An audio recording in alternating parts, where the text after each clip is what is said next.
ਜੇ ਲੋਕਾਂ ਦਾ ਨਜ਼ਰੀਆ ਟੇਢਾ ਹੁੰਦਾ ਤੇ ਅੱਜ ਬੀਜੇਪੀ ਨੂੰ ਹਰ ਜਗ੍ਹਾ ਜਿੱਤ ਨਾ ਹਾਸਲ ਹੁੰਦੀ। ਇਹ ਜਿਹੜੇ ਵਿਰੋਧ ਵਾਲੇ ਨੇ ਕੁਝ ਗਿਣੇ ਚੁਣੇ ਚੰਦ ਲੋਕ ਨੇ। ਕਾਂਗਰਸੀ ਆਪ ਜਿਹੜੇ ਡਾਇਰੈਕਟ ਬੀਜੇਪੀ ਦਾ ਮੁਕਾਬਲਾ ਨਹੀਂ ਕਰ ਸਕਦੇ, ਉਹ ਕਿਸਾਨੀ ਝੰਡਾ ਚੱਕ ਕੇ ਤੁਰੇ ਹੋਏ ਨੇ। ਜਾਂ ਮੋਦੀ ਦਾ ਵਿਰੋਧ ਉਹ ਕਰ ਰਿਹਾ ਜਿਨ੍ਹਾਂ ਨੂੰ ਦੇਸ਼ ਦੀ ਤਰੱਕੀ, ਅੱਜ ਦੇਸ਼ ਦਾ ਦੁਨੀਆ ਦੇ ਵਿੱਚ ਜਿਹੜਾ ਨਾਮ ਹੋ ਰਿਹਾ ਉਹ ਹਜਮ ਨਹੀਂ ਹੋ ਰਿਹਾ। ਅਸੀਂ ਇੱਕ ਬੁਕਲੇਟ ਪ੍ਰਿੰਟ ਕਰ ਰਹੇ ਹਾਂ ਜਿਹਦੇ 'ਚ 7 ਸਾਲਾਂ ਦੇ ਕੰਮ ਛਾਪ ਕੇ ਲੋਕਾਂ ਦੇ ਤੱਕ ਘਰ ਤੱਕ ਦੇ ਕੇ ਜਾਣ ਜਾ ਰਹੇ ਹਾਂ ਅਕਤੂਬਰ ਦੇ ਵਿੱਚ। ਸਾਰੇ ਮੁੱਦੇ ਹਾਈਲਾਈਟ ਕੀਤੇ ਜਾ ਰਹੇ ਨੇ, ਪਰ ਕਿਸਾਨਾਂ ਦਾ ਮੁੱਦਾ ਕਿਉਂ ਨਹੀਂ ਸੁਲਝਦਾ ਜਿਹੜਾ ਆ ਰਿਹਾ ਨਜ਼ਰ? ਮੈਂ ਅੱਜ ਜੇ ਕਾਨੂੰਨ ਕਾਲੇ ਨੇ ਤੇ ਜਿਹੜੇ ਕਾਨੂੰਨ ਆਲਰੇਡੀ ਲਾਗੂ ਨੇ, ਦੇਸ਼ ਦੀ ਆਜ਼ਾਦੀ ਦੇ 70 ਸਾਲਾਂ ਦੇ ਵਿੱਚ ਕਿਸਾਨ ਆਤਮ ਹੱਤਿਆ ਲਗਾਤਾਰ ਕਰ ਰਿਹਾ ਜੀ। ਕਿਸਾਨ ਰਿਣਾਂ ਦੇ ਥੱਲੇ ਮਰਿਆ ਪਿਆ, ਕਿਸਾਨ ਵਿਚੋਲੀਆਂ ਦੇ ਦਲਾਲਾਂ ਦੇ ਹੱਥਾਂ ਦੇ ਵਿੱਚ ਖੇਡਦਾ ਪਿਆ। ਇਸ ਕਰਕੇ ਜੇ ਉਹ ਸਿਸਟਮ ਚੰਗਾ ਹੈ ਤਾਂ ਫਿਰ ਇੰਨੀ ਕਿਸਾਨ ਦੀ ਦਇਨੀय ਹਾਲਤ ਕਿਉਂ? ਬਿੱਲਾਂ ਨੂੰ ਕਾਲਾ ਕਹਿੰਦੀਆਂ ਨੇ, ਉਹ ਅੱਜ ਤੱਕ ਇਹ ਸਾਬਤ ਨਹੀਂ ਕਰ ਸਕੀਆਂ ਕਿ ਉਹਦੇ 'ਚ ਇੱਕ ਲਫ਼ਜ਼ ਵੀ ਕਾਲਾ ਹੈ। ਮੈਂ ਖੁੱਲ੍ਹਾ ਚੈਲੰਜ ਦਿੱਤਾ ਸੀਗਾ, ਉਹ ਟਾਈਮ ਵੀ ਫਿਕਸ ਹੋਇਆ, ਅਗਲੇ ਦਿਨ ਆਉਣਾ ਸੀ, ਮੇਰੇ ਕੋਲ ਤਾਂ ਕੋਈ ਨਹੀਂ ਪਰਤਿਆ। ਮੈਂ ਅੱਜ ਵੀ ਕਹਿੰਦਾ ਕਿ ਖੁੱਲ੍ਹਾ ਚੈਲੰਜ ਹੈ, ਜਿਹੜੇ ਆਣ ਕੇ ਇੱਕ ਵਾਰੀ ਦੱਸ ਦੇਣ ਕਾਲਾ ਕੀ ਹੈ। ਕੈਪਟਨ ਅਮਰਿੰਦਰ ਸਿੰਘ ਲੈ ਦੇ ਕੇ ਮੁੱਖ ਮੰਤਰੀ ਸੀਗੇ, ਜਿਨ੍ਹਾਂ ਨੂੰ ਅੱਜ ਜਿਹੜਾ ਹੈਗਾ ਇੱਕ ਗ੍ਰਹਿਣ ਦੀ ਤਰ੍ਹਾਂ ਸਿੱਧੂ ਸਾਹਿਬ ਉਹਨਾਂ ਦੇ ਉੱਤੇ ਬਿਠਾ ਦਿੱਤੇ। ਆਮ ਆਦਮੀ ਪਾਰਟੀ ਦਿੱਲੀ ਤੋਂ ਬਾਹਰ ਨਹੀਂ ਨਿਕਲ ਪਾਈ, ਪੰਜਾਬ ਦੇ ਵਿੱਚ ਵੀ ਉਹਨਾਂ ਦੀ ਖਸਤਾ ਹਾਲਤ ਹੈ। ਚੰਡੀਗੜ੍ਹ ਦੇ ਨਾ ਉਹਨਾਂ ਦਾ ਕੋਈ ਜਨਾਧਾਰ ਹੈ, ਨਾ ਉਹਨਾਂ ਕੋਲ ਕੋਈ ਚਿਹਰਾ ਹੈ। ਸੁਭਾਸ਼ ਚਾਵਲਾ ਵੱਲੋਂ ਇਹ ਗੱਲ ਵੀ ਕਹੀ ਗਈ ਕਿ ਬੀਜੇਪੀ ਦਾ ਕੁਝ ਨਹੀਂ ਹੋ ਸਕਦਾ, ਇਹਦੇ ਬਾਰੇ ਕੀ ਕਹਿਣਾ ਚਾਹੋਗੇ? ਚਾਵਲਾ ਜੀ ਆਪਣੀ ਚਿੰਤਾ ਕਰਨ, ਉਹਨਾਂ ਦੇ ਸਾਬਕਾ ਪ੍ਰਧਾਨ ਉਹਨਾਂ ਨੇ ਜਲੀਲ ਕਰਕੇ ਕੱਢਿਆ। ਉਸ ਤੋਂ ਬਾਅਦ ਐਸੀ ਉਹ ਸਵੈਟਰ ਦੀ ਤੰਦੁਰਸਤੀ ਹੈ ਵੀ ਸਾਰਾ ਉਹਨਾਂ ਦਾ ਉਹ ਸਾਂਭਣ ਆਪਣੇ ਘਰ ਨੂੰ। ਐਕਟੀਵਿਟੀ 'ਚੋਂ ਕਿਰਨ ਖੇਰ ਜੀ ਕਿੱਥੇ ਨੇ, ਮਿਸਿੰਗ ਕਿਉਂ ਨੇ? ਹਰ ਵਾਰੀ ਇਹੀ ਸਵਾਲ ਹੁੰਦਾ ਕਿ ਕਿਰਨ ਖੇਰ ਜੀ ਕਿੱਥੇ ਨੇ ਜਦੋਂ ਐਕਟੀਵਿਟੀ ਚੱਲ ਰਹੀਆਂ ਨੇ। ਮੈਂ ਵਿਨੂ ਸ਼ਰਮਾ, ਤੁਸੀਂ ਦੇਖ ਰਹੇ ਹੋ ਤੇਜ਼ ਪੰਜਾਬ ਨਿਊਜ਼। ਜ਼ਾਹਿਰ ਜੀ ਗੱਲ ਹੈ ਕਿ ਸਾਲ 2022 ਦੀ ਚੋਣਾਂ ਨਜ਼ਦੀਕ ਨੇ। ਹਰ ਇੱਕ ਨੂੰ ਇਹੀ ਹੋ ਰਿਹਾ ਕਿ ਕਿਹੜੀ ਪਾਰਟੀ ਆ ਸਕਦੀ ਹੈ, ਕਿਹੜੀ ਪਾਰਟੀ ਜਨਤਾ ਦੀ ਸਮੱਸਿਆਵਾਂ, ਮੁੱਦਿਆਂ ਨੂੰ ਸੁਲਝਾ ਸਕਦੀ ਹੈ। ਕਿਉਂਕਿ ਜਿੱਥੇ ਇੱਕ ਪਾਸੇ ਕਿਸਾਨਾਂ ਦਾ ਮੁੱਦਾ ਇੰਨੇ ਸਮੇਂ ਤੋਂ ਚੱਲ ਰਿਹਾ, ਉੱਥੇ PRTC ਕਰਮਚਾਰੀ ਦਾ ਵੀ ਮੁੱਦਾ ਚੱਲ ਰਿਹਾ ਹੈ। ਉਹਨਾਂ ਨੇ ਜਿਹੜਾ ਸਰਕਾਰ ਤੋਂ ਅਲਟੀਮੇਟਮ ਹੈ ਉਹ 14 ਦਿਨ ਦਾ ਮੰਗਿਆ ਹੈ। ਤਾਂ BJP ਸਰਕਾਰ ਦੀ ਹੁਣ ਜਿਹੜੀ ਇਮੇਜ ਹੈ, ਰੈਪੋ ਹੈ, ਉਹ ਲੋਕਾਂ ਦੇ ਪ੍ਰਤੀ ਲੋਕ ਉਹਦੇ ਬਾਰੇ ਕੀ ਸੋਚਦੇ ਨੇ, ਲੋਕਾਂ ਦੇ ਕੀ ਵਿਚਾਰ ਨੇ? ਇਸ ਖਾਸ ਮੌਕੇ 'ਤੇ ਮੇਰੇ ਨਾਲ ਗੱਲਬਾਤ ਕਰਨ ਲਈ BJP ਤੋਂ ਅਰੁਣ ਸੂਦ ਜੀ ਮੌਜੂਦ ਨੇ। ਇਹਨਾਂ ਨਾਲ ਖਾਸ ਗੱਲਬਾਤ ਕਰਦੇ ਹਾਂ। ਜਿਹੜੀ ਅੱਜ ਇਹਨਾਂ ਨੇ ਪ੍ਰੈਸ ਕਾਨਫਰੰਸ ਰੱਖੀ ਹੈ BJP ਦਫ਼ਤਰ 'ਚ, ਉਹ ਕਿਹੜੇ ਮੁੱਦੇ ਨੂੰ ਹਾਈਲਾਈਟ ਕੀਤਾ ਗਿਆ, ਉਹ 'ਚ ਕੀ ਕੁਝ ਖਾਸ ਰਿਹਾ, ਇਹਨਾਂ ਨਾਲ ਖਾਸ ਗੱਲਬਾਤ ਕਰਦੇ ਹਾਂ। ਤੁਹਾਡਾ ਬਹੁਤ ਬਹੁਤ ਸਵਾਗਤ ਹੈ। ਧੰਨਵਾਦ ਜੀ। ਅਰੁਣ ਜੀ, ਜਿਹੜੀ ਅੱਜ ਪ੍ਰੈਸ ਕਾਨਫਰੰਸ ਰੱਖੀ ਹੈ ਤੁਸੀਂ BJP ਦਫ਼ਤਰ ਵਿੱਚ, ਕਿਹੜੇ ਮੁੱਦੇ ਨੇ ਜਿਹੜੇ ਹਾਈਲਾਈਟ ਕੀਤੇ ਨੇ, ਤੇ ਪ੍ਰੈਸ ਕਾਨਫਰੰਸ 'ਚ ਅੱਜ ਕੀ ਹੈ, ਖਾਸ ਕੀ ਰਿਹਾ? ਅੱਜ ਦੀ ਪ੍ਰੈਸ ਕਾਨਫਰੰਸ ਜੀ, ਪ੍ਰਧਾਨ ਮੰਤਰੀ ਸ਼੍ਰੀ ਨਰਿੰਦਰ ਮੋਦੀ ਜੀ ਦਾ 17 ਸਤੰਬਰ ਨੂੰ 71ਵਾਂ ਜਨਮ ਦਿਵਸ ਹੈ। ਔਰ ਇਸ ਤੋਂ ਇਲਾਵਾ 7 ਅਕਤੂਬਰ ਨੂੰ ਦੇਸ਼ ਦੇ ਪ੍ਰਧਾਨ ਮੰਤਰੀ ਨਰਿੰਦਰ ਮੋਦੀ ਜੀ ਨੂੰ ਉਹਨਾਂ ਦੇ ਜਨ ਪ੍ਰਤੀਨਿਧੀ ਜੀਵਨ ਦੇ 20 ਸਾਲ ਪੂਰੇ ਹੋਣ ਜਾ ਰਹੇ ਨੇ। 7 ਅਕਤੂਬਰ 2001 ਦੇ ਵਿੱਚ ਉਹਨਾਂ ਨੇ ਗੁਜਰਾਤ ਦੇ ਮੁੱਖ ਮੰਤਰੀ ਦੀ ਸ਼ਪਥ ਲਿੱਤੀ ਸੀ, ਔਰ 20 ਸਾਲ ਉਹਨਾਂ ਨੇ ਐਜ਼ ਏ ਮੁੱਖ ਮੰਤਰੀ ਔਰ ਪ੍ਰਧਾਨ ਮੰਤਰੀ ਪਬਲਿਕ ਦੀ, ਜਨਤਾ ਦੀ ਸੇਵਾ ਦੇ ਵਿੱਚ ਉਹਨਾਂ ਦੇ 20 ਸਾਲ ਪੂਰੇ ਹੋਏ ਨੇ।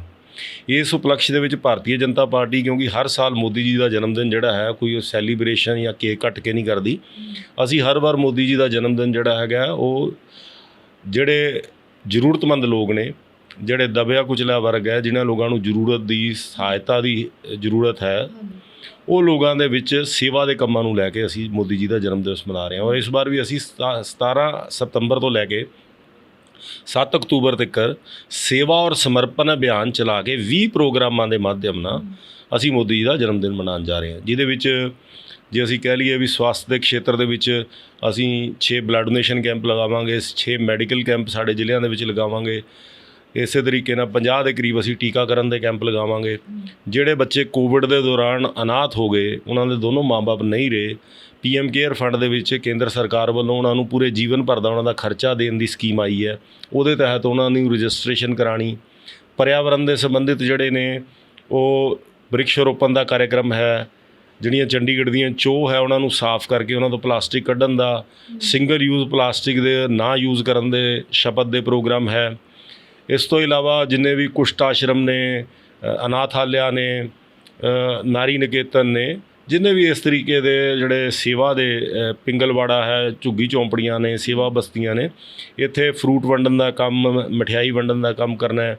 ਔਰ ਇਸੇ ਤਰੀਕੇ ਨਾਲ ਜਿਹੜੇ ਦਿਵਿਆਂਗ ਲੋਕ ਨੇ ਇਸ ਤਰ੍ਹਾਂ ਮੰਡਲ ਲੈਵਲ ਤੇ ਜਿੰਨੇ ਵੀ 35 ਵਾਰਡ ਨੇ ਉੱਥੇ ਉਹਨਾਂ ਨੂੰ ਆਰਟੀਫਿਸ਼ੀਅਲ ਲਿੰਬਸ, ਵੀਲ ਚੇਅਰਸ, ਚਸ਼ਮੇ, ਹੋਰ ਜਿੰਨੇ ਵੀ ਇਸ ਤਰੀਕੇ ਦੇ ਚੀਜ਼ਾਂ ਨੇ ਉਹਨਾਂ ਦੀ ਜ਼ਰੂਰਤ ਦੀਆਂ ਉਹਨਾਂ ਨੂੰ ਉਪਲਬਧ ਕਰਵਾਉਣੀਆਂ ਨੇ। 25 ਸਤੰਬਰ ਨੂੰ ਪਾਰਟੀ ਦੇ ਜਿਹੜੇ ਪ੍ਰੇਰਨਾ ਸਰੋਤ ਨੇ ਪੰਡਿਤ ਦੀਨ ਦਿਆਲ ਜੀ, ਉਹਨਾਂ ਦੇ ਜਨਮ ਦਿਵਸ ਦੇ ਉੱਤੇ ਪਾਰਟੀ ਬੂਥ ਲੈਵਲ ਦੇ ਉੱਤੇ ਜਿਹੜਾ ਹੈਗਾ ਸੇਵਾ ਦੇ ਕੰਮ ਕਰੇਗੀ। ਹਰ ਬੂਥ ਦੇ ਉੱਤੇ ਜਿਹੜੇ ਵੀ ਕੋਈ ਲੋਕ ਨੇ, ਚਾਹੇ ਗਰੀਬ ਬੱਚੇ ਨੇ, ਉਹਨਾਂ 'ਚ ਕਾਪੀ ਕਿਤਾਬਾਂ ਵੰਡਦੀਆਂ, ਕਿਸੇ ਨੂੰ ਅਨਾਜ ਦੇਣਾ, ਕਿਸੇ ਤਰੀਕੇ ਦੇ। ਇਸੇ ਤਰੀਕੇ ਨਾਲ 2 ਅਕਤੂਬਰ ਨੂੰ ਪੂਰੇ ਚੰਡੀਗੜ੍ਹ ਦੇ ਬੂਥਾਂ ਦੇ ਉੱਤੇ ਜਿਹੜਾ ਹੈ ਤੁਹਾਡਾ ਸਵੱਛਤਾ ਦੇ ਅਭਿਆਨ ਛੇੜਨੇ। ਅਰੁਣ ਜੀ, ਜੇਕਰ ਬੀਜੇਪੀ ਨੇ ਵਧੀਆ ਕੰਮ ਕਰ ਰਹੀ ਹੈ, ਲੋਕਾਂ ਬਾਰੇ ਸੋਚ ਰਹੀ ਹੈ, ਪਰ ਜਿਹੜਾ ਲੋਕਾਂ ਦਾ ਨਜ਼ਰੀਆ ਪਾਰਟੀ ਦੇ ਪ੍ਰਤੀ ਟੇਢਾ ਕਿਉਂ ਹੈ? ਕੀ ਕਾਰਨ ਹੈ? ਕਈ ਸਾਰੇ ਕਾਰਨ ਹੋ ਸਕਦੇ ਨੇ, ਪਰ ਤੁਹਾਡੇ ਮੁਤਾਬਿਕ ਮੁੱਖ ਕਾਰਨ ਕੀ ਹੋ ਸਕਦਾ ਹੈ? ਜੇ ਲੋਕਾਂ ਦਾ ਨਜ਼ਰੀਆ ਟੇਢਾ ਹੁੰਦਾ ਤੇ ਅੱਜ ਬੀਜੇਪੀ ਨੂੰ ਹਰ ਜਗ੍ਹਾ ਜਿੱਤ ਨਾ ਹਾਸਿਲ ਹੁੰਦੀ। ਅੱਜ ਚੰਡੀਗੜ੍ਹ ਦੇ ਵਿੱਚ ਵੀ ਬੀਜੇਪੀ ਦੇ ਐਮਪੀ ਨੇ ਪਿਛਲੀ 2 ਵਾਰ ਤੋਂ। ਬੀਜੇਪੀ ਨੇ 22 ਸੀਟਾਂ ਲੜੀਆਂ ਸੀ, ਵਿੱਚੋਂ ਬੀਜੇਪੀ 21 ਸੀਟਾਂ 'ਤੇ ਜਿੱਤੀ ਸੀ। ਅੱਜ ਜਿੱਥੇ ਵੀ ਚੁਣਾਵ ਹੁੰਦੇ ਆ, ਚਾਹੇ ਯੂਪੀ ਹੋਵੇ, ਗੁਜਰਾਤ ਹੋਵੇ, ਤਾਮਿਲਨਾਡੂ ਹੋਵੇ, ਹਰ ਜਗ੍ਹਾ ਬੀਜੇਪੀ ਜਿੱਤ ਹਾਸਿਲ ਕਰਕੇ ਆ ਰਹੀ ਹੈ। ਇਹ ਜਿਹੜੇ ਵਿਰੋਧ ਵਾਲੇ ਨੇ ਕੁਝ ਗਿਣੇ ਚੁਣੇ ਚੰਦ ਲੋਕ ਨੇ, ਔਰ ਉਹ ਕਾਂਗਰਸੀ ਆਪ ਜਿਹੜੇ ਡਾਇਰੈਕਟ ਬੀਜੇਪੀ ਦਾ ਮੁਕਾਬਲਾ ਨਹੀਂ ਕਰ ਸਕਦੇ, ਉਹ ਕਿਸਾਨੀ ਝੰਡਾ ਚੱਕ ਕੇ ਤੁਰੇ ਹੋਏ ਨੇ। ਔਰ ਕੁਝ ਲੋਕ ਐਸੇ ਨੇ ਜਿਹੜੇ ਨਕਸਲਾਈਟਸ ਨੇ, ਅਰਬਨ ਨਕਸਲਾਈਟਸ ਨੇ, ਪੰਜਾਬ ਦੇ ਵਿੱਚ ਮਾਲਵੇ ਦੇ ਏਰੀਏ, ਜਿਨ੍ਹਾਂ ਨੇ ਬੜਾ ਖੂਨ ਖਰਾਬਾ ਕੀਤਾ। ਕੁਝ ਲੋਕ ਉਹ ਨੇ ਜਿਹੜਾ ਲੋਕਾਂ ਨੇ 35,000 ਲੋਕਾਂ ਦਾ ਜਦੋਂ ਆਤੰਕਵਾਦ ਦਾ ਦੌਰ ਸੀ, ਪੰਜਾਬੀਆਂ ਦਾ ਖੂਨ ਸੜਕ 'ਤੇ ਡੋਲਿਆ। ਅੱਜ ਉਹ ਦੇਸ਼ ਦੀ ਏਕਤਾ, ਖਾਸ ਕਰਕੇ ਪੰਜਾਬ ਦਾ ਹਿੰਦੂ ਸਿੱਖ ਭਾਈਚਾਰਾ ਹੈ, ਉਹਨਾਂ ਨੂੰ ਸੁਹਾਂਦਾ ਨਹੀਂ ਪਿਆ ਗਾ। ਉਸ ਚੀਜ਼ ਨੂੰ, ਉਹਦੇ ਖਿਲਾਫ ਸਾਜ਼ਿਸ਼ਾਂ ਕਰ ਰਹੇ ਨੇ। ਅਤੇ ਭਾਰਤੀ ਜਨਤਾ ਪਾਰਟੀ ਦਾ ਤਾਂ ਉਹ ਵਿਰੋਧ ਕਰ ਰਿਹਾ ਹੈ ਜਾਂ ਮੋਦੀ ਦਾ ਵਿਰੋਧ ਉਹ ਕਰ ਰਿਹਾ ਜਿਨ੍ਹਾਂ ਨੂੰ ਦੇਸ਼ ਦੀ ਤਰੱਕੀ, ਅੱਜ ਦੇਸ਼ ਦਾ ਦੁਨੀਆ ਦੇ ਵਿੱਚ ਜਿਹੜਾ ਨਾਮ ਹੋ ਰਿਹਾ, ਉਹ ਹਜਮ ਨਹੀਂ ਹੋ ਰਿਹਾ। ਔਰ ਜਿਹੜੇ ਲੋਕਾਂ ਦੀਆਂ ਦੁਕਾਨਾਂ ਬੰਦ ਹੋ ਰਹੀਆਂ ਨੇ, ਅੱਜ ਸਭ ਜਗ੍ਹਾ ਭਾਰਤੀ ਜਨਤਾ ਪਾਰਟੀ। ਔਰ ਦੂਸਰੀ ਤਰਫ ਤੁਸੀਂ ਦੇਖੋ ਕਾਂਗਰਸ ਦਾ ਅੱਜ ਚੰਡੀਗੜ੍ਹ ਦੇ ਵਿੱਚ ਪੂਰੀ ਤਰੀਕੇ ਨਾਲ ਬਖਰਾਵ ਹੈ। ਰੋਜ਼ 10 ਬੰਦੇ 'ਚ ਕਾਂਗਰਸ ਦੇ ਛੱਡ ਕੇ ਆਮ ਆਦਮੀ ਪਾਰਟੀ ਜਾਂ ਕਿਸੇ ਹੋਰ ਪਾਰਟੀਆਂ ਜਾਂਦੇ ਨੇ। ਪਰਿਵਾਰਵਾਦ ਨੇ ਖਤਮ ਕਰ ਦਿੱਤਾ। ਪੰਜਾਬ ਦੇ ਵਿੱਚ ਕਾਂਗਰਸ ਦੇ ਕੈਪਟਨ ਅਮਰਿੰਦਰ ਸਿੰਘ ਲੈ ਦੇ ਕੇ ਮੁੱਖ ਮੰਤਰੀ ਸੀਗੇ, ਜਿਨ੍ਹਾਂ ਨੂੰ ਅੱਜ ਜਿਹੜਾ ਹੈਗਾ ਇੱਕ ਗ੍ਰਹਿਣ ਦੀ ਤਰ੍ਹਾਂ ਸਿੱਧੂ ਸਾਹਿਬ ਉਹਨਾਂ ਦੇ ਉੱਤੇ ਬਿਠਾ ਦਿੱਤੇ। ਔਰ ਅੱਜ ਉਹ ਜਿਹੜੀ ਆ ਕਾਂਗਰਸ ਉੱਥੇ ਵੀ ਆਪਣੇ ਵਜੂਦ ਦੀ ਲੜਾਈ ਲੜ ਰਹੀ ਆ। ਆਮ ਆਦਮੀ ਪਾਰਟੀ ਦਿੱਲੀ ਤੋਂ ਬਾਹਰ ਨਹੀਂ ਨਿਕਲ ਪਾਈ। ਪੰਜਾਬ ਦੇ ਵਿੱਚ ਵੀ ਉਹਨਾਂ ਦੀ ਖਸਤਾ ਹਾਲਤ ਹੈ। ਚੰਡੀਗੜ੍ਹ ਦੇ ਨਾ ਉਹਨਾਂ ਦਾ ਕੋਈ ਜਨਾਧਾਰ ਹੈ, ਨਾ ਉਹਨਾਂ ਕੋਲ ਕੋਈ ਚਿਹਰਾ ਹੈ। ਇਸ ਕਰਕੇ ਅੱਜ ਵਿਰੋਧ ਇਸ ਚੀਜ਼ ਦਾ ਹੈ ਕਿ ਬੀਜੇਪੀ ਦੀ ਸਭ ਤਰਫ ਬੜ੍ਹਤ ਹੋ ਰਹੀ ਹੈ। ਔਰ ਦਸੰਬਰ ਚੁਣਾਵ ਦੇ ਵਿੱਚ ਭਾਰਤੀ ਜਨਤਾ ਪਾਰਟੀ ਹੈ, ਉਹ ਚੰਡੀਗੜ੍ਹ ਦੀਆਂ 35 ਸੀਟਾਂ ਦੇ ਉੱਤੇ ਜਿਹੜਾ ਹੈਗਾ ਬੀਜੇਪੀ ਦਾ ਪਰਚਮ ਲਹਿਰਾਉਣ ਜਾ ਰਹੀ ਹੈ। ਇਹਦੇ ਲਈ ਅਸੀਂ ਆਪਣੇ ਸੰਗਠਨ ਨੂੰ ਬੜਾ ਮਜ਼ਬੂਤ ਕੀਤਾ ਹੈ। ਹੁਣ ਵੀ ਤੁਸੀਂ ਦੇਖ ਰਹੇ ਹੋ ਸਾਡੇ ਆਫਿਸ 'ਚ ਹਰ ਕਮਰੇ ਦੇ ਵਿੱਚ ਕਿਸੇ ਨਾ ਕਿਸੇ ਮੋਰਚੇ ਦੀ ਮੀਟਿੰਗ ਚੱਲ ਰਹੀ ਹੈ। ਜੋ ਗਤੀਵਿਧੀ ਹੈ, ਤੁਸੀਂ ਕਾਂਗਰਸ ਦੇ ਦਫ਼ਤਰ ਵੀ ਚਲੇ ਜਾਓ। ਔਰ ਦੂਸਰੀ ਹੈ ਕਿ ਭਾਰਤੀ ਜਨਤਾ ਪਾਰਟੀ ਨੇ ਪਿਛਲੇ 7 ਸਾਲਾਂ 'ਚ ਸਾਡੀ ਐਮਪੀ ਦੀ ਰਹਿਨੁਮਾਈ ਦੇ ਵਿੱਚ ਜੋ ਕੰਮ ਕੀਤੇ ਨੇ, ਵਿਕਾਸ ਨੂੰ ਜੋ ਗਤੀ ਦਿੱਤੀ ਹੈ। ਔਰ ਇਸੇ ਤਰੀਕੇ ਨਾਲ ਸਾਡੇ 2016 ਤੋਂ ਸਾਡੇ ਮੇਅਰ ਸਾਹਿਬਾਨਾਂ ਨੇ ਜੋ ਕੰਮ ਕੀਤੇ ਆ। ਕਿ ਤੁਹਾਡੀ ਐਕਟੀਵਿਟੀਜ਼ ਚੱਲ ਰਹੀਆਂ ਦਫ਼ਤਰ 'ਚ, ਇਹ ਐਕਟੀਵਿਟੀਜ਼ 'ਚੋਂ ਕਿਰਨ ਖੇਰ ਜੀ ਕਿੱਥੇ ਨੇ? ਮਿਸਿੰਗ ਕਿਉਂ ਨੇ? ਹਰ ਵਾਰੀ ਇਹੀ ਸਵਾਲ ਹੁੰਦਾ ਕਿ ਕਿਰਨ ਖੇਰ ਜੀ ਕਿੱਥੇ ਨੇ? ਜਦੋਂ ਐਕਟੀਵਿਟੀਜ਼ ਚੱਲ ਰਹੀਆਂ ਨੇ, ਪਾਰਟੀ ਦੇ ਤਾਂ ਮੇਨ ਮੈਂਬਰ ਨੂੰ ਵੀ ਉਹਦੀ ਵੀ ਮੌਜੂਦਗੀ ਜਿਹੜੀ ਹੈਗੀ ਉਹਨਾਂ ਦੀ ਜ਼ਰੂਰੀ ਹੈ ਕਿਤੇ ਨਾ ਕਿਤੇ। ਐਸਾ ਜੀ ਕਿ ਕਿਰਨ ਖੇਰ ਜੀ ਮੈਂ ਪਹਿਲਾਂ ਵੀ ਪਬਲਿਕਲੀ ਦੱਸ ਚੁੱਕਾ ਹੈ। ਹਾਂਜੀ, ਉਹਨਾਂ ਦੇ 2 ਵਾਰੀ ਫ੍ਰੈਕਚਰ ਹੋਇਆ ਸੀ ਔਰ ਉਹਨਾਂ ਦਾ ਫਿਰ ਇੱਕ ਟੈਸਟ ਹੋਇਆ ਜਿਹਦੇ 'ਚ ਉਹਨਾਂ ਨੂੰ ਮਲਟੀਪਲ ਮਲੋਮਾ, ਜਿਹਨੂੰ ਬਲੱਡ ਕੈਂਸਰ ਕਹਿੰਦੇ ਆ, ਦਸੰਬਰ 'ਚ ਉਹ ਡਾਇਰੈਕਟ ਹੋਇਆ ਸੀ। ਉਸ ਤੋਂ ਬਾਅਦ ਉਹ ਬੰਬੇ ਇਲਾਜ ਕਰਾ ਰਹੇ ਨੇ। ਉਸ ਤੋਂ ਪਹਿਲਾਂ 6 ਸਾਲ ਲਈ ਕਿਰਨ ਖੇਰ ਜੀ ਚੰਡੀਗੜ੍ਹ 'ਚ ਪੂਰਾ ਸਮਾਂ ਮੌਜੂਦ ਰਹੇ। ਸਿਰਫ 1 ਹਫ਼ਤੇ ਦੇ ਲਈ ਉਹ ਦੀਵਾਲੀ ਦੀ ਛੁੱਟੀ ਜਾਂਦੇ ਹੁੰਦੇ ਸੀ। ਉਹਨਾਂ ਨੇ ਆਪਣਾ ਪ੍ਰੋਫੈਸ਼ਨ ਛੱਡਿਆ, ਉਹਨਾਂ ਨੇ ਆਪਣਾ ਪਰਿਵਾਰ ਛੱਡਿਆ। ਔਰ ਅੱਜ ਬਿਮਾਰੀ ਕਰਕੇ, ਜੇ ਮੈਂ ਸਮਝਦਾ ਕਿ ਅੱਜ ਪਾਰਟੀ ਦੇ ਨਾਲ ਉਹ ਟੈਲੀਫੋਨ ਤੇ ਇੰਟਰਨੈਟ ਦੇ ਮਾਧਿਅਮ ਨਾਲ ਲਗਾਤਾਰ ਸੰਪਰਕ 'ਚ ਨੇ। ਸਾਡੀ ਰੋਜ਼ ਗੱਲ ਹੁੰਦੀ ਹੈ, ਅਸੀਂ ਸਾਰੀਆਂ ਚੀਜ਼ਾਂ ਉਹਨਾਂ ਨਾਲ ਸ਼ੇਅਰ ਕਰਦੇ ਹਾਂ। ਉਹ ਸਾਨੂੰ ਆਪਣੇ ਸੁਝਾਅ ਦਿੰਦੇ ਆ। ਪ੍ਰਸ਼ਾਸਨ ਨਾਲ ਲਗਾਤਾਰ ਉਹ ਸ਼ੇਅਰ ਕਰਦੇ ਨੇ। ਵਾਪਸੀ ਕਦੋਂ ਤੱਕ ਐਕਸਪੈਕਟਡ ਕਰ ਸਕਦੇ ਆਪਾਂ? ਹੁਣ ਉਹ ਲਗਭਗ ਠੀਕ ਨੇ ਜੀ। ਅਗਲੇ ਮਹੀਨੇ ਤੱਕ ਕੁਝ ਡਾਕਟਰ ਹੋਰ ਜਿਹੜਾ ਆਖਰੀ ਜਿਹੜਾ ਉਹਨਾਂ ਦਾ ਕੀਮੋ ਦਾ ਸੈਸ਼ਨਸ ਜਿਹੜੇ ਨੇ ਹੋ ਰਹੇ ਨੇ। ਔਰ ਉਸ ਤੋਂ ਬਾਅਦ ਮੈਨੂੰ ਲੱਗਦਾ ਕਿ ਅਕਤੂਬਰ ਐਂਡ ਦੇ ਵਿੱਚ ਉਹ ਚੰਡੀਗੜ੍ਹ ਪਰਤ ਜਾਣਗੇ। ਅਰੁਣ ਜੀ, ਇੱਥੋਂ ਤੱਕ ਸੁਭਾਸ਼ ਚਾਵਲਾ ਵੱਲੋਂ ਇਹ ਗੱਲ ਵੀ ਕਹੀ ਗਈ ਕਿ ਬੀਜੇਪੀ ਦਾ ਕੁਝ ਨਹੀਂ ਹੋ ਸਕਦਾ। ਇਹਦੇ ਬਾਰੇ ਕੀ ਕਹਿਣਾ ਚਾਹੋਗੇ? ਬੀਜੇਪੀ ਦਾ ਤਾਂ ਸਭ ਕੁਝ ਹੈ ਜੀ। ਸੁਭਾਸ਼ ਚਾਵਲਾ ਜੀ ਆਪਣਾ ਵਿਚਾਰ ਕਰਨ, ਉਹ ਬੀਜੇਪੀ ਬਾਰੇ ਨਾ ਸੋਚਣ। ਮੇਰਾ ਇਹ ਮਤ ਹੈ ਉਹਨਾਂ ਨੂੰ। ਬੀਜੇਪੀ ਅੱਜ ਇੱਕ ਬੜੀ ਵੱਡੀ ਤਾਕਤ ਦੇ ਰੂਪ 'ਚ ਉੱਭਰ ਰਹੀ ਹੈ। ਬੀਜੇਪੀ ਨੇ ਵਿਕਾਸ ਦੇ ਕੰਮ ਕੀਤੇ ਹੈ। ਅਸੀਂ ਉਹ ਸਾਰੇ ਕੰਮਾਂ ਨੂੰ ਐਵੇਂ ਖਾਲੀ ਕਾਗਜ਼ੀ ਗੱਲਾਂ ਨਹੀਂ ਕਰਾਂਗੇ। ਅਸੀਂ ਇੱਕ ਬੁੱਕਲੈਟ ਪ੍ਰਿੰਟ ਕਰ ਰਹੇ ਹਾਂ ਜਿਹਦੇ 'ਚ 7 ਸਾਲਾਂ ਦੇ ਕੰਮ ਛਾਪ ਕੇ ਲੋਕਾਂ ਦੇ ਤੱਕ ਘਰ ਤੱਕ ਦੇ ਕੇ ਜਾ ਰਹੇ ਹਾਂ ਅਕਤੂਬਰ ਦੇ ਵਿੱਚ। ਚਾਵਲਾ ਜੀ ਆਪਣੀ ਚਿੰਤਾ ਕਰਨ। ਉਹਨਾਂ ਦੇ ਸਾਬਕਾ ਪ੍ਰਧਾਨ ਉਹਨਾਂ ਨੇ ਜਲੀਲ ਕਰਕੇ ਕੱਢਿਆ। ਉਸ ਤੋਂ ਬਾਅਦ ਐਸੀ ਉਹ ਸਵੈਟਰ ਦੀ ਤੰਦੁਦਲੀ ਆ ਵੀ ਸਾਰਾ ਉਹਨਾਂ ਦਾ ਉਹ ਸਾਂਭਣ ਆਪਣੇ ਘਰ ਨੂੰ, ਉਹਨਾਂ ਦਾ ਵਜੂਦ ਖਤਮ ਹੋਣ ਤੇ ਆ ਰਿਹਾ ਤੇ ਉਹ ਪਾਰਟੀ ਦੀ ਚਿੰਤਾ ਕਰ ਰਹੇ ਨੇ। ਬੀਜੇਪੀ ਦੀ ਚਿੰਤਾ ਕਰਨ ਦੀ ਅਰੁਣ ਸੂਦ ਬੈਠਾ ਹੈ। ਚਾਵਲਾ ਜੀ ਤੁਸੀਂ ਕਾਂਗਰਸ ਦੀ ਚਿੰਤਾ ਕਰੋ। ਤੇ ਅਰੁਣ ਜੀ, ਜੇਕਰ ਆਪਾਂ ਗੱਲ ਤੁਹਾਡੀ ਪਾਰਟੀ ਦੀ ਕਰੀਏ, ਬੀਜੇਪੀ ਦੀ ਕੀਤੀ ਜਾਵੇ, ਤੁਸੀਂ ਇੰਨੇ ਮੁੱਦੇ ਸੁਲਝਾ ਰਹੇ ਹੋ, ਇੰਨੇ ਬਾਰੇ ਲੋਕਾਂ ਬਾਰੇ ਸੋਚ ਰਹੇ ਹੋ ਕਿ ਨਰਿੰਦਰ ਮੋਦੀ ਜੀ ਲਈ ਇਹ ਕੁਝ ਵੀ ਨਹੀਂ ਹੈ ਕਿ ਉਹ ਜਿਹੜੇ 3 ਕਾਲੇ ਕਾਨੂੰਨ ਨੇ ਉਹ ਕਿਵੇਂ ਨਾ ਕਿਵੇਂ ਜਿਹੜੀ ਸਮੱਸਿਆ ਹੈ ਕਿਸਾਨਾਂ ਦੀ ਉਹ ਸੁਲਝਾਈ ਜਾ ਸਕਦੀ ਹੈ। ਸਾਰੇ ਮੁੱਦੇ ਹਾਈਲਾਈਟ ਕੀਤੇ ਜਾ ਰਹੇ ਨੇ, ਪਰ ਕਿਸਾਨਾਂ ਦਾ ਮੁੱਦਾ ਕਿਉਂ ਨਹੀਂ ਸੁਲਝਦਾ ਜਿਹੜਾ ਆ ਰਿਹਾ ਨਜ਼ਰ? ਇਹ ਕਾਨੂੰਨ ਜਿਹੜੇ ਨੇ ਜੀ ਨਰਿੰਦਰ ਮੋਦੀ ਜੀ ਦੇ ਨੇ ਕਾਲੇ। ਨਰਿੰਦਰ ਮੋਦੀ ਜੀ ਦੇ ਲਈ ਇਹ ਕਾਨੂੰਨ ਜਿਹੜੇ ਹੈ ਇਸ ਦੇਸ਼ ਦੇ ਵਿੱਚ ਇਹ ਨਰਿੰਦਰ ਮੋਦੀ ਜੀ ਦੀ ਰਿਕਮੈਂਡੇਸ਼ਨ ਨਹੀਂ, ਸਵਾਮੀਨਾਥਨ ਕਮਿਸ਼ਨ ਦੀ ਕਮੇਟੀ ਬੈਠੀ ਸੀ, ਉਹਦੀਆਂ ਬਹੁਤ ਸਾਰੀਆਂ ਰਿਕਮੈਂਡੇਸ਼ਨ ਸੀਗੀਆਂ।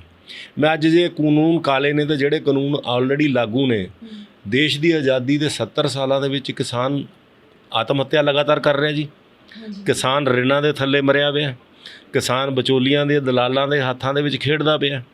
ਇਸ ਕਰਕੇ ਜੇ ਉਹ ਸਿਸਟਮ ਚੰਗਾ ਹੈ ਤਾਂ ਫਿਰ ਇੰਨੀ ਜਿਹੜੀ ਹੈ ਉਹ ਕਿਸਾਨ ਦੀ ਦਇਨੀय ਹਾਲਤ ਕਿਉਂ ਹੈ? ਨਰਿੰਦਰ ਮੋਦੀ ਜੀ ਕਿਸਾਨ ਹਿਤੈਸ਼ੀ ਨੇ। ਨਰਿੰਦਰ ਮੋਦੀ ਜੀ ਨੇ ਕਿਸਾਨਾਂ ਲਈ ਬੜੀਆਂ ਯੋਜਨਾਵਾਂ ਲਿਆਂਦੀਆਂ, ਕਿਸਾਨ ਸਨਮਾਨ ਨਿਧੀ ਲਿਆਂਦੀ, ਕਿਸਾਨ ਸੋਇਲ ਕਾਰਡ ਲਿਆਂਦਾ, ਕਿਸਾਨਾਂ ਨੂੰ ਹਰ ਪ੍ਰਕਾਰ ਨੀਮ ਕੋਟਡ ਯੂਰੀਆ, ਤੁਹਾਨੂੰ ਯਾਦ ਹੋਏਗਾ ਯੂਰੀਆ ਦੇ ਲਈ ਕਿੰਨਾ ਗੰਡਾਸੀਆਂ ਚੱਲਦੀਆਂ ਸੀ, ਅੱਜ ਯੂਰੀਆ ਕਿਸਾਨਾਂ ਨੂੰ ਉਪਲਬਧ ਹੈ। ਨਰਿੰਦਰ ਮੋਦੀ ਜੀ ਨੇ ਪੰਜਾਬੀਆਂ ਲਈ ਬਹੁਤ ਕੰਮ ਕੀਤੇ। ਨਰਿੰਦਰ ਮੋਦੀ ਜੀ ਨੇ ਜਿਹੜਾ ਹੈ ਕੋਰੀਡੋਰ ਖਰਵਾਇਆ। ਉਸ ਤੋਂ ਬਾਅਦ ਆਪਣਾ ਜਿਹੜੀ ਕਾਲੀ ਸੂਚੀ ਸੀਗੀ, ਜਿਹੜੇ ਸਾਡੇ ਭਾਈ ਪੰਜਾਬੀ ਭਾਈ ਕੈਨੇਡਾ ਅਮਰੀਕਾ 'ਚ ਬੈਠੇ ਸੀ, ਜਿਨ੍ਹਾਂ ਨੂੰ ਖਾਲਿਸਤਾਨੀ ਡਿਕਲੇਅਰ ਕਰਕੇ, ਉਗਰਵਾਦੀ ਡਿਕਲੇਅਰ ਕਰਕੇ ਜਿਹੜਾ ਹੈ ਦੇਸ਼ 'ਚ ਵੜਨ ਨਹੀਂ ਦਿੱਤਾ ਸਕਦਾ, ਉਸ ਕਾਲੀ ਸੂਚੀ ਖਤਮ ਕਰਾਈ। ਦਿੱਲੀ ਦੰਗੇ ਦੇ ਜਿਹੜੇ ਦੰਗਿਆਈ ਸੀ ਕਾਂਗਰਸ ਦੇ ਵੱਡੇ ਨੇਤਾ, ਜਿਨ੍ਹਾਂ ਨੂੰ ਕਾਂਗਰਸ ਮੰਤਰੀ ਬਣਾਉਂਦੀ ਸੀ, ਉਹਨਾਂ ਨੂੰ ਸਲਾਖਾਂ ਦੇ ਪਿੱਛੇ ਪਹੁੰਚਾਇਆ। ਕਈ ਗੁਰੂ ਨਾਨਕ ਦੇਵ ਜੀ ਦੀ ਬਾਣੀ ਜਿਹੜੀ ਹੈ 550 ਸਾਲਾਂ ਦੇ ਉੱਤੇ, ਗੁਰੂ ਨਾਨਕ ਦੇਵ ਜੀ ਦੇ 550 ਸਾਲਾਂ ਦੇ ਉੱਤੇ ਦੇਸ਼ ਦੀ ਹਰ ਭਾਸ਼ਾ 'ਚ ਟਰਾਂਸਲੇਟ ਕਰਾਇਆ। ਹੁਣ ਯੂਨੈਸਕੋ ਦੇ ਨਾਲ ਸਰਕਾਰ ਦੀ ਗੱਲਬਾਤ ਚੱਲ ਰਹੀ ਹੈ ਕਿ ਦੁਨੀਆ ਦੀ ਹਰ ਭਾਸ਼ਾ ਦੇ ਵਿੱਚ ਗੁਰੂ ਨਾਨਕ ਦੇਵ ਜੀ ਦੀ ਬਾਣੀ ਨੂੰ ਉਹ ਕੀਤਾ ਜਾਵੇ।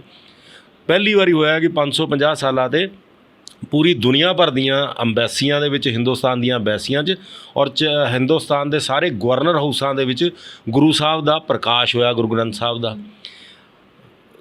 ਇੰਨੇ ਪੰਜਾਬੀ ਸਿੱਖ ਹਿਤੈਸ਼ੀ ਸਾਡੇ ਪ੍ਰਧਾਨ ਮੰਤਰੀ ਨੇ, ਕਿਸਾਨ ਹਿਤੈਸ਼ੀ, ਪਰ ਲੇਕਿਨ ਇਹ ਜਿਹੜੀਆਂ ਤਾਕਤਾਂ ਨੇ ਜਿਹੜੀਆਂ ਬਿੱਲਾਂ ਨੂੰ ਕਾਲਾ ਕਹਿੰਦੀਆਂ ਨੇ, ਉਹ ਅੱਜ ਤੱਕ ਇਹ ਸਾਬਤ ਨਹੀਂ ਕਰ ਸਕੀਆਂ ਕਿ ਉਹਦੇ 'ਚ ਇੱਕ ਲਫ਼ਜ਼ ਵੀ ਕਾਲਾ ਹੈ। ਮੈਂ ਖੁੱਲ੍ਹਾ ਚੈਲੰਜ ਦਿੱਤਾ ਸੀਗਾ ਔਰ ਮੈਂ ਅਖਬਾਰ ਦੇ ਕਈ ਲੋਕਾਂ ਨੇ ਮੈਨੂੰ ਇਹ ਵੀ ਕਿਹਾ ਕਿ ਉਹ ਤੁਹਾਡਾ ਚੈਲੰਜ ਜਿਹੜਾ ਉਹ ਸਵੀਕਾਰ ਕਰਕੇ, ਉਹ ਟਾਈਮ ਵੀ ਫਿਕਸ ਹੋਇਆ, ਅਗਲੇ ਦਿਨ ਆਉਣਾ ਸੀ, ਮੇਰੇ ਕੋਲ ਤਾਂ ਕੋਈ ਨਹੀਂ ਪਰਤਿਆ। ਮੈਂ ਅੱਜ ਵੀ ਕਹਿੰਦਾ ਕਿ ਖੁੱਲ੍ਹਾ ਚੈਲੰਜ ਹੈ, ਜਿਹੜੇ ਆਉਣ ਇੱਥੇ ਆ ਮੈਂ ਉਹਨਾਂ ਦਾ ਪੂਰਾ ਸਤਿਕਾਰ ਕਰਾਂਗਾ, ਚਾਹ ਵੀ ਪਿਲਾਵਾਂਗੇ, ਰੋਟੀ ਵੀ ਖਿਲਾਵਾਂਗੇ, ਪੂਰਾ ਮਾਨ ਸਨਮਾਨ ਵੀ ਕਰਾਂਗੇ।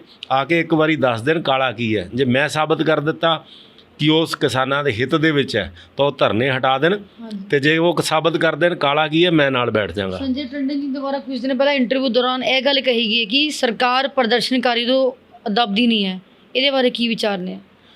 ਨਹੀਂ, ਪ੍ਰਦਰਸ਼ਨਕਾਰੀਆਂ ਤੋਂ ਤਾਂ ਪ੍ਰਦਰਸ਼ਨਕਾਰੀਆਂ ਤੋਂ ਸਾਨੂੰ ਕੋਈ ਇਤਰਾਜ਼ ਸਰਕਾਰ ਨੂੰ ਕੋਈ ਜਿਹੜਾ ਹੈਗਾ ਝੁਕਾ ਨਹੀਂ ਸਕਦਾ। ਸਰਕਾਰ ਕਿਸ ਤੋਂ ਨਾ ਝੁਕਦੀ ਹੈ ਨਾ ਸਰਕਾਰ ਦਬਦੀ ਹੈ।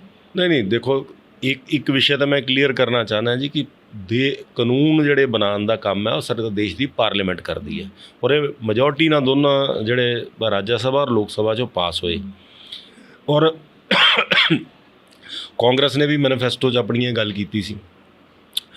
ਹੋ ਸਕਦਾ ਜੈਨੂਨ ਤਰੀਕੇ ਨਾਲ ਕੁਝ ਲੋਕਾਂ ਨੂੰ ਲੱਗਦਾ ਹੋਵੇ ਕਿ ਇਹਦੇ ਬਾਰੇ ਕੁਝ ਸ਼ੰਕਾਵਾਂ ਹੋਣ, ਉਹਦਾ ਤਰੀਕਾ ਹੁੰਦਾ ਟੇਬਲ 'ਤੇ ਬੈਠ ਕੇ ਗੱਲ ਕਰਨਾ। ਚਲੋ ਫਿਰ ਵੀ ਲੱਗਦਾ ਹੋਵੇ ਕਿ ਸਾਡੀ ਗੱਲ ਨਹੀਂ ਸੁਣੀ ਜਾ ਰਹੀ, ਅਸੀਂ ਵਿਰੋਧ ਕਰਨਾ। ਲੋਕਤੰਤਰ ਦੇ ਵਿੱਚ, ਡੈਮੋਕ੍ਰੇਸੀ ਦੇ ਵਿੱਚ ਸਾਡਾ ਸੰਵਿਧਾਨ ਸਾਨੂੰ ਹੱਕ ਦਿੰਦਾ ਹੈ ਕਿ ਅਸੀਂ ਪ੍ਰਦਰਸ਼ਨ ਕਰੀਏ, ਲੇਕਿਨ ਸਾਨੂੰ ਇਹ ਹੱਕ ਨਹੀਂ ਦਿੰਦਾ ਕਿ ਅਸੀਂ ਤੋੜ ਫੋੜ ਕਰੀਏ, ਅਸੀਂ ਆਗਜਨੀ ਕਰੀਏ, ਅਸੀਂ ਲਾਲ ਕਿਲੇ 'ਤੇ ਤਿਰੰਗੇ ਦਾ ਅਪਮਾਨ ਕਰੀਏ, ਅਸੀਂ ਸੜਕਾਂ ਰੋਕ ਦਈਏ, ਅਸੀਂ ਲੋਕਾਂ ਨੂੰ ਨੰਗਾ ਕਰ ਦਈਏ, ਅਸੀਂ ਲੋਕਾਂ ਦੇ ਕੱਪੜੇ ਫਾੜੀਏ, ਲੋਕਾਂ ਦੀ ਗੱਡੀਆਂ ਦੇ ਸ਼ੀਸ਼ੇ ਤੋੜੀਏ। ਇਹ ਅਧਿਕਾਰ ਨਹੀਂ ਹੈ। ਇਸ ਕਰਕੇ ਇਹੋ ਜਿਹੇ ਜਿਹੜੇ ਕੰਮ ਹੈ ਇਹ ਕਿਸੇ ਵੀ ਤਰੀਕੇ ਦੇ ਨਾਲ ਜਿਹੜਾ ਹੈ ਕੋਈ ਸਰਕਾਰਾਂ ਨੂੰ ਜਾਂ ਕਿਸੇ ਪਾਰਟੀ ਦੇ ਕੰਮਾਂ ਨੂੰ ਨਹੀਂ ਰੋਕ ਸਕਦੇ, ਕਿਉਂਕਿ ਕਿਸੇ ਵੀ ਤਰੀਕੇ ਦਾ ਕੋਈ ਇਸ ਤਰੀਕੇ ਦੀ ਦਹਿਸ਼ਤ ਪਾ ਕੇ ਜਿਹੜਾ ਹੈ ਉਹ ਮਾਹੌਲ ਨੂੰ ਖਰਾਬ ਕਰਕੇ, ਮੈਂ ਸਮਝਦਾ ਹਾਂ ਤੁਸੀਂ ਆਪਣੇ ਡੈਮੋਕ੍ਰੈਟਿਕ ਤਰੀਕੇ ਦੇ ਨਾਲ ਆਪਣਾ ਜਿਹੜਾ ਆਪਣਾ ਹੱਕ ਹੈ ਉਹਦੇ ਤਹਿਤ ਵਿਰੋਧ ਕਰੋ, ਲੇਕਿਨ ਅਗਰ ਤੁਹਾਨੂੰ ਵਿਰੋਧ ਕਰਨ ਦਾ ਹੱਕ ਹੈ ਤਾਂ ਜਿਵੇਂ ਬੀਜੇਪੀ ਦੇ ਉਹ ਕਹਿੰਦੇ ਅਸੀਂ ਪ੍ਰੋਗਰਾਮ ਨਹੀਂ ਹੋਣ ਦਿਆਂਗੇ, ਤਾਂ ਬੀਜੇਪੀ ਨੂੰ ਆਪਣੇ ਪ੍ਰੋਗਰਾਮ ਕਰਨ ਦਾ ਹੱਕ ਹੈ। ਤੁਸੀਂ ਵੀ ਆਪਣੇ ਹੱਕ ਦਾ ਉਹ ਕਰੋ, ਅਸੀਂ ਵੀ ਆਪਣੇ ਹੱਕ ਦੇ ਲਈ ਲੜਦੇ ਹਾਂ।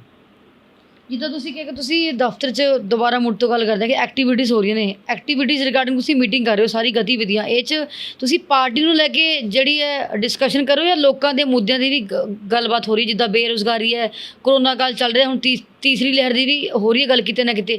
ਕੀ ਤੀਸਰੀ ਲਹਿਰ ਵਾਕਈ ਜੇਕਰ ਆਉਂਦੀ ਹੈ ਤੁਸੀਂ ਕੀ ਤਿਆਰੀਆਂ ਕੀਤੀਆਂ ਨੇ, ਜਾਂ ਇਹ ਸਿਰਫ ਇੱਕ ਪੋਲੀਟੀਕਲ ਏਜੰਡਾ ਹੈ ਕਿ ਕਿਸਾਨਾਂ ਦਾ ਮੁੱਦਾ ਚੱਲ ਰਿਹਾ, ਲੋਕਾਂ ਨੂੰ ਦੁਬਾਰਾ ਘਰਾਂ 'ਚ ਵਾੜਨ ਦੀ ਕੋਸ਼ਿਸ਼ ਕੀਤੀ, ਕਿਉਂਕਿ ਬੇਰੁਜ਼ਗਾਰੀ ਪਹਿਲੀ ਵੱਧ ਚੁੱਕੀ ਹੈ, ਲੋਕ ਹੁਣ ਅੱਕ ਚੁੱਕੇ ਨੇ, ਲੋਕਾਂ ਨੇ ਕਰੋਨਾ ਨੂੰ ਆਪਣੀ ਜ਼ਿੰਦਗੀ ਦਾ ਹਿੱਸਾ ਬਣਾ ਲਿਆ ਕਿਤੇ ਨਾ ਕਿਤੇ। ਤੁਸੀਂ ਇਹਦੇ ਬਾਰੇ ਕੀ ਵਿਚਾਰ ਨੇ, ਕੀ ਕਹਿਣਾ? ਦੇਖੋ, ਸਾਡੀ ਸਭ ਤਰ੍ਹਾਂ ਦੀ ਐਕਟੀਵਿਟੀ ਹੈ, ਸਾਡੀਆਂ ਮੀਟਿੰਗਾਂ ਵੀ ਹੁੰਦੀਆਂ ਸੰਗਠਨ ਨੂੰ ਮਜ਼ਬੂਤ ਕਰਨ ਦੇ ਲਈ, ਅਲੱਗ-ਅਲੱਗ ਸਾਡੇ ਪਾਰਟੀ ਦੀ ਮੇਨ ਪਾਰਟੀ ਹੈ। ਜਿਹਦੇ ਵਿੱਚ ਗੱਲ ਐਡ ਕਰਾਂਗੇ, ਜੇਕਰ ਤੁਸੀਂ ਐਕਟੀਵਿਟੀਜ਼ ਦੀ ਗੱਲ ਕਰ ਰਹੇ ਹੋ ਤਾਂ ਕਿਹੜੇ ਮੁੱਦੇ ਜਿਹੜੇ ਤੁਸੀਂ ਹਾਈਲਾਈਟ ਕਰੋਗੇ ਲੋਕਾਂ ਦੇ ਸੁਲਝਾ ਰਹੇ? ਮੈਂ ਦੱਸ ਰਿਹਾ ਤੁਹਾਨੂੰ, ਪਾਰਟੀ ਦੇ ਆਪਣਾ ਸੰਗਠਨ ਨੂੰ ਵੀ ਸਟਰੈਂਥਨ ਕਰਨ ਦੇ ਲਈ, ਇਲੈਕਸ਼ਨਾਂ ਦੀ ਸਟ੍ਰੈਟਜੀ ਨੂੰ ਵੀ, ਆਮ ਲੋਕਾਂ ਦੀ ਸਮੱਸਿਆ ਨੂੰ ਵੀ। ਸਾਡੇ ਕਾਉਂਸਲਰਸ ਵੀ ਨੇ, ਸਾਡੇ ਕੋਲ 26 ਚ 20 ਕਾਉਂਸਲਰ ਬੀਜੇਪੀ ਦੇ ਆ ਚੰਡੀਗੜ੍ਹ ਦੇ ਵਿੱਚ, ਮੈਂ ਖੁਦ ਵੀ ਇੱਕ ਕਾਉਂਸਲਰ ਹਾਂ।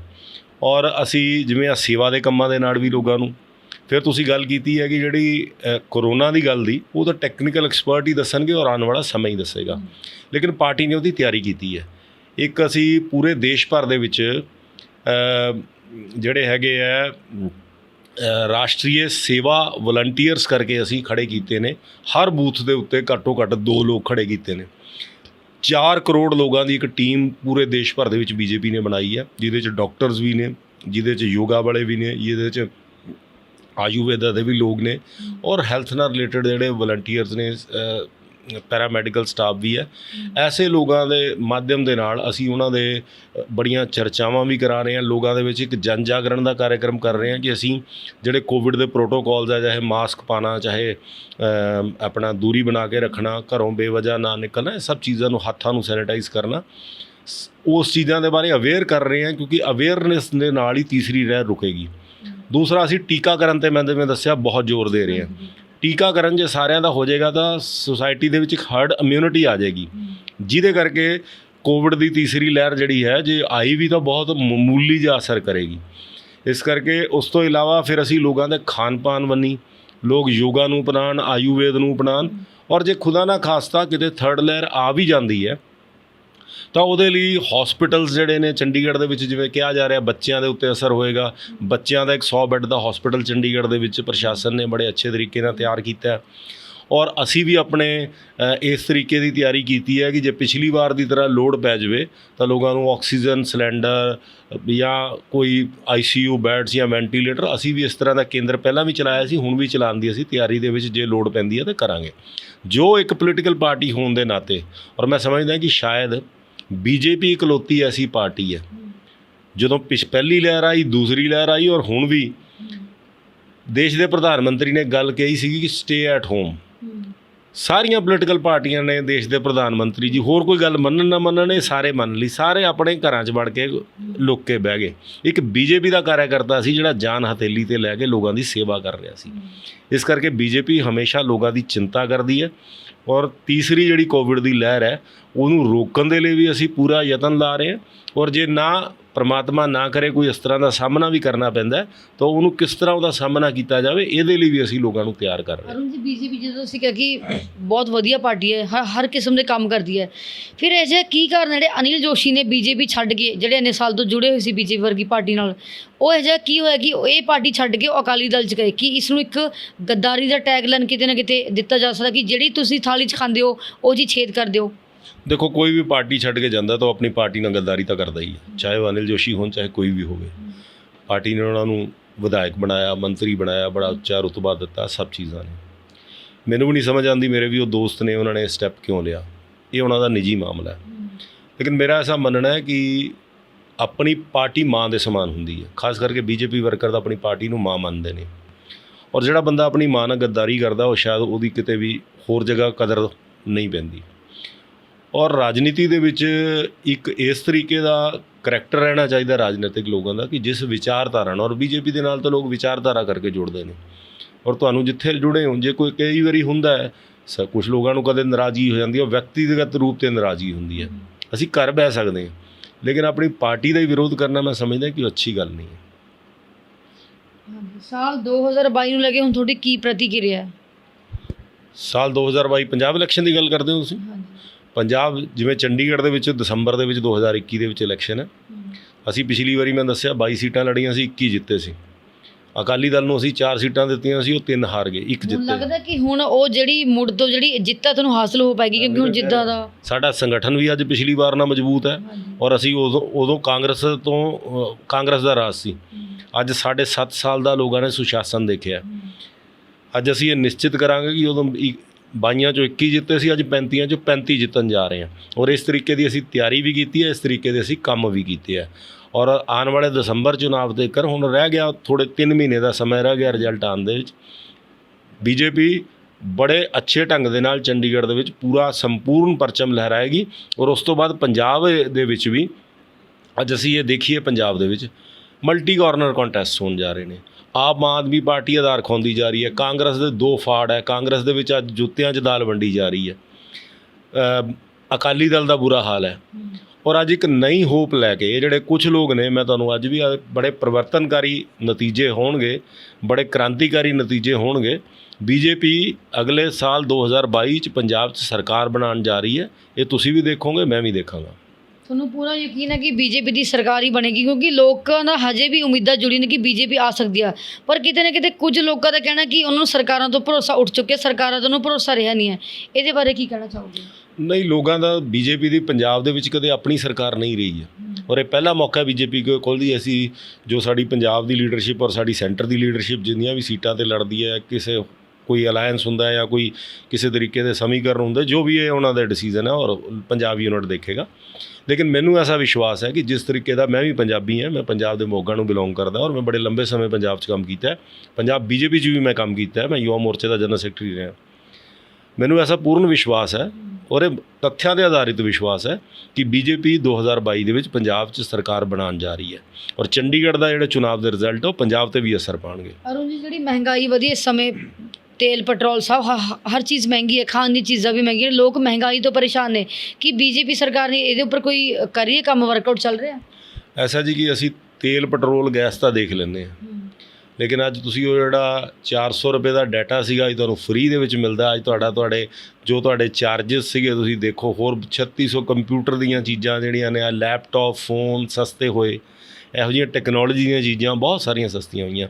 ਖਾਣ ਪੀਣ ਦਾ ਜਿਹੜਾ ਰਾਸ਼ਨ ਦਾ ਜਿਹੜੀ 200 ਰੁਪਏ ਕਿਲੋ ਦਾਲ ਸੀਗੀ, ਅੱਜ ਉਹਦੇ ਰੇਟ ਤੁਸੀਂ ਦੇਖ ਲਓ।